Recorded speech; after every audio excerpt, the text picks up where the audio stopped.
નમસ્કાર દર્શક મિત્રો, આપ જોઈ રહ્યા છો મુંબઈ તરંગ ન્યૂઝ. હું છું એન્કર અર્પિતા પટેલ. હવે જોઈએ અગત્યના સમાચાર. અમરેલીના રાજુલા શહેરમાં આવેલ હોસ્પિટલમાં દીપડો ઘૂસ્યો હતો.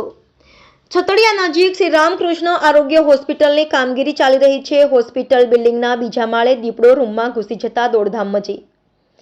વન વિભાગ ઘટના સ્થળે પહોંચી દીપડાને બહાર કાઢતા નાસી છૂટ્યો.